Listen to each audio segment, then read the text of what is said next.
Was it the champagne, the blinding flash of the camera, or the icy grip of betrayal that made the world tilt?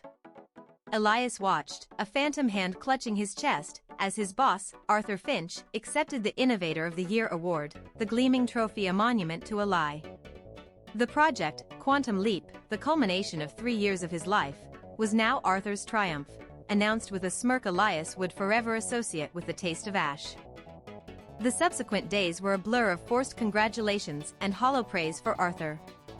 Elias meticulously replayed every late night, every forgotten weekend, every line of code he'd written, searching for the crack, the moment he'd been naive enough to trust. He found only the memory of Arthur's mentorship, a carefully crafted charade designed to extract his genius, leaving him an empty vessel while Arthur soared. A quiet rage began to simmer beneath Elias's calm exterior. He started documenting, not just for a formal complaint, but for something far more satisfying. He gathered every email, every version control commit, every meeting minute where his contributions were explicitly detailed, creating an irrefutable digital paper trail of his intellectual ownership.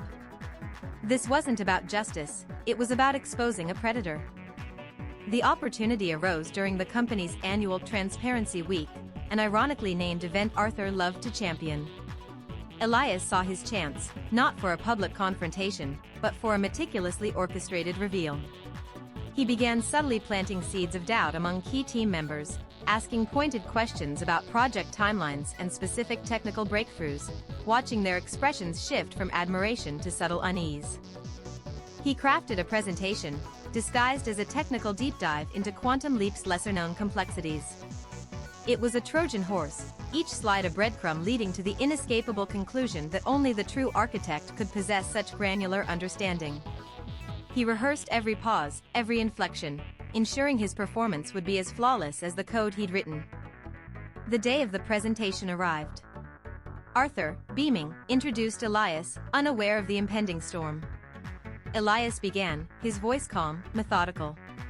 He delved into intricate algorithms, design choices, and debugging challenges, weaving in specific dates and times, often referencing my personal notes or my initial prototypes with a subtle emphasis that went unnoticed by Arthur, but not by the more astute engineers. Mid-presentation, Elias displayed a rarely seen internal development log, time-stamped months before Arthur's claimed breakthrough.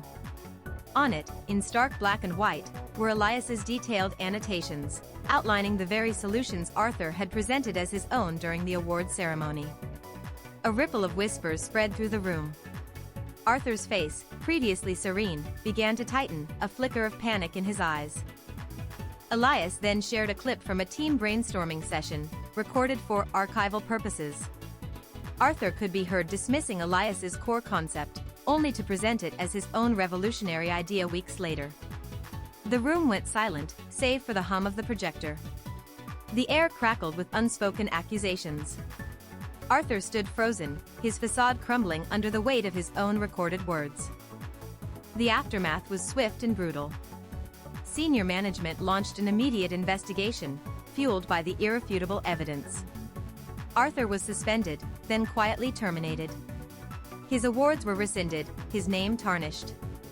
The Innovator of the Year title, briefly his, became a scarlet letter, a testament to his deceit. Elias watched his downfall, not with joy, but with a quiet, profound sense of closure. Months later, Elias received an unexpected email.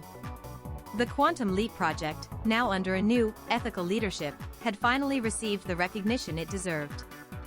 And Elias, the true architect, was now at the helm, leading its next phase. He looked out at the city lights, the stolen credit finally reclaimed, the bitter taste of betrayal replaced by the sweet, hard-won satisfaction of vindication.